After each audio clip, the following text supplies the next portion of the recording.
अमन चाहते हैं, मगर जुल्म के खिलाफ अगर जंग लाजमी है तो फिर जंग ही सही। साहिल लुधियानवी की ये शब्द यानी ये उनकी जो लाइंस हैं वो आज के वक्त में बिल्कुल सही नजर आती है। मौजूदा समय में यहां जुल्म की जगह आतंकवाद ने ले ली है। यह आतंक कोई और नहीं बल्कि हमारा पड़ोसी पाकिस्तान ही फैला रहा है, और आज भारत ने पाकिस्तान को उसी की भाषा में जवाब दे दिया। रात को जब देशवासी सोए हुए थे तब हिंद की फौज पाकिस्तान पर मिसाइल से हमले कर रहे थे। पहलगाम आतंकी हमले का बदला लिया जा रहा था। रात को 1:05 का यह समय था जब हमला शुरू होता है, और रात 1:30 तक यानी कि पूरे 25 मिनट तक पाकिस्तान की जमीन और पीओके पर एक एक कर मिसाइल दागी जा रही थी। भारतीय सेना आतंकियों के अड्डे को तबाह कर रही थी। एक या दो नहीं बल्कि 9 जगहों के 21 ठिकानों को बर्बाद कर दिया गया। ऑपरेशन सिंदूर 22 अप्रैल को पहलगाम में हुए विभत्स आतंकवादी हमले के शिकार मासूम नागरिकों व उनके परिवारों को न्याय देने के लिए लॉन्च किया गया था। इस कार्रवाई में 9 टेररिस्ट कैंप्स को टारगेट किया गया और पूरी तरह से इसे बर्बाद किया गया। पाकिस्तान में पिछले 3 दशकों से टेरर इंफ्रास्ट्रक्चर का निर्माण हो रहा है। इसमें recruitment, indoctrination centres, training areas व लॉन्च पैड शामिल थे। भारतीय सुरक्षा बलों ने जॉइंट ऑपरेशन करते हुए पाकिस्तान और पीओके में स्थित 9 आतंकी ठिकानों पर एयर स्ट्राइक की। इस कार्रवाई में भारत ने पाकिस्तान में 100 किलोमीटर अंदर तक आतंकी अड्डों को निशाना बनाया, पीओके स्थित कई ठिकानों को तबाह किया। इसका नाम ऑपरेशन सिंदूर रखा गया और ऑपरेशन सिंदूर ने आतंक पर 100% चोट की। अब बात करते हैं टारगेट नंबर 1 की। बहावलपुर इंटरनेशनल बॉर्डर से 100 किलोमीटर अंदर। टारगेट नंबर 2 मुरिद के बॉर्डर से मात्र 30 किलोमीटर अंदर। टारगेट नंबर 3 गुलपुर एलओसी से 35 किलोमीटर की दूरी है।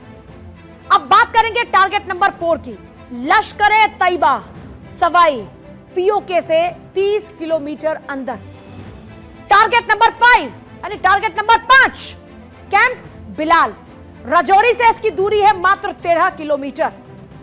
अब टारगेट नंबर 6 लश्कर तैयबा का कोटली कैंप जो एलओसी से मात्र 15 किलोमीटर दूर है। Target number 7 Barnala camp LOC से इसकी दूरी है मात्र 10 किलोमीटर की। Target number 8 Sarjal camp, Jaish e Mohammed का कैंप है सरजल कैंप और सांबा कठुआ से इसकी दूरी है 8 kilometre. Target number 9 Mehmoona Joya international border से इसकी दूरी है 15 किलोमीटर। 22 अप्रैल को पाकिस्तानी दहशतगर्दों ने पहलगाम के बैसरन घाटी में हमला किया था। सुमो के ऊपर निहत्थे थे वो लोग, निशाना बनाया उन्हें, धर्म पूछा उनका, गोली मार दी सीधे। इस देश की महिलाओं के सुहाग को उजाड़ दिया गया उनके सामने, और हमले के 16वें दिन भारतीय फौजियों ने बदला ले ही लिया। हमले के 2 दिन बाद यानी 24 अप्रैल को प्रधानमंत्री नरेंद्र मोदी ने बिहार के मधुबनी में कहा था कि कल्पना से बड़ी सजा मिलेगी, और आज इसकी एक एक तस्वीर दुनिया के सामने है। हिंद की सेना ने दहशतगर्दों के हेडक्वार्टर्स को तबाह किया। जैश, लश्कर और हिजबुल के ठिकानों को मिट्टी में मिलाने का काम किया। प्रधानमंत्री मोदी इस पूरे ऑपरेशन पर नजर बनाए रखते हुए नजर आए। 100% सफल ऑपरेशन के बाद प्रधानमंत्री मोदी फुल एक्शन में नजर आए। अब बात राजनाथ सिंह और एनएसए अजीत डोभाल की। उन्होंने मुलाकात की प्रधानमंत्री मोदी से। पीएम मोदी के नेतृत्व में सीसीएस की बैठक हुई और पीएम मोदी के नेतृत्व में कैबिनेट की बैठक। पीएम मोदी ने ऑपरेशन सिंदूर की जानकारी केंद्रीय मंत्रियों को दी और सेना की तारीफ की। सूत्रों का कहना यह है कि ऑपरेशन सिंदूर की जानकारी देते हुए पीएम मोदी ने कहा कि यह देश के लिए गर्व का पल है।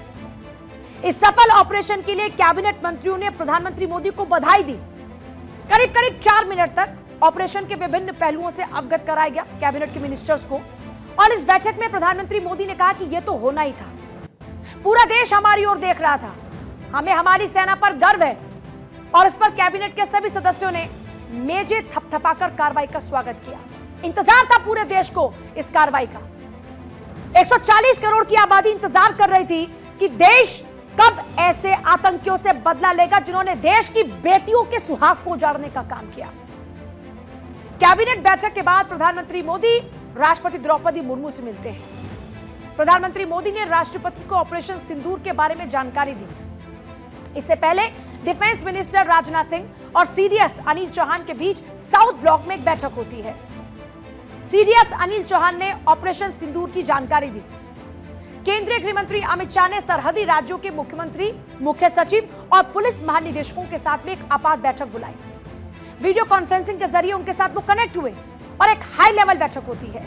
जम्मू कश्मीर, पंजाब, राजस्थान, गुजरात, उत्तराखंड, उत्तर प्रदेश, बिहार, सिक्किम, पश्चिम बंगाल, इन सभी के मुख्यमंत्रियों और मुख्य सचिव और डीजीपी को इस बैठक में शामिल किया जाता है और उनसे 1-to-1 टॉक होता है। इसके अलावा लद्दाख और जम्मू कश्मीर के उपराज्यपाल भी इस बैठक का हिस्सा होते हैं। राजस्थान के मुख्यमंत्री भजनलाल शर्मा भी इस बैठक में शामिल हुए। ऑपरेशन सिंदूर की सफलता के बाद केंद्र सरकार ने 8 मई को सर्वदलीय बैठक बुलाई है। यह बैठक होगी सुबह के 11 बजे। रक्षा मंत्री राजनाथ सिंह, गृह मंत्री अमित शाह, संसदीय कार्य मंत्री किरेन रिजिजू सहित वरिष्ठ मंत्री सरकार का प्रतिनिधित्व करेंगे। बैठक का एजेंडा विपक्षी नेताओं को ऑपरेशन सिंदूर के बारे में जानकारी देने और राष्ट्रीय सुरक्षा मामलों पर भविष्य की कार्रवाई पर चर्चा करने पर केंद्रित है। सफल ऑपरेशन पर सभी ने जाबाजी को सलाम किया। पाकिस्तान में जिन 9 ठिकानों को निशाना बनाया गया, उनकी तस्वीरों को लगातार आप देख रहे हैं। हमारी भारतीय सेनाओं ने अपने अद्भुत शौर्य और पराक्रम का परिचय देते हुए एक नया इतिहास रच दिया है। साथियों, भारत की सेना ने सटीकता, सतर्कता और संवेदनशीलता के साथ कार्रवाई की है। हमने जो लक्ष्य तय किए थे, उन्हें ठीक समय तय योजना के अनुसार सटीकता से उन्होंने ध्वस्त किया है और किसी भी नागरिक ठिकाने, सिविलियन पॉपुलेशन को जरा भी प्रभावित न होने देने की संवेदनशीलता भी हमारी सेना ने दिखाई है। पूरा समर्थन, full support to our forces, best wishes to them, much love to them, complete support from the Congress party and the Congress working committee. हमारे भारतीय सशस्त्र बलों पर भी हम गर्व करते हैं, जिन्होंने ऑपरेशन सिंदूर तहत पाकिस्तान और पाकिस्तान ऑक्युपाइड कश्मीर के आतंकी ठिकानों पर साहसिक और निर्णायक कार्रवाई करते हुए मुंहतोड़ जवाब दिया है। भारत ने बार बार कहा, हर मौके पर कहा कि मान जाओ पाकिस्तान, लेकिन पाकिस्तान बार बार हार लेता रहा हमसे। हारने के बावजूद भी पाकिस्तान सुधरा नहीं। पाकिस्तान को कई दफा समझाया कि आतंक के आकाओं को गोद में बिठाना बंद करो। बार बार समझाया कि पाकिस्तान भारत की तरफ इस तरह निगाह उठाने की कोशिश मत करो। बाज नहीं आया तो हिंद की सेना ने बखूबी सबक सिखाया।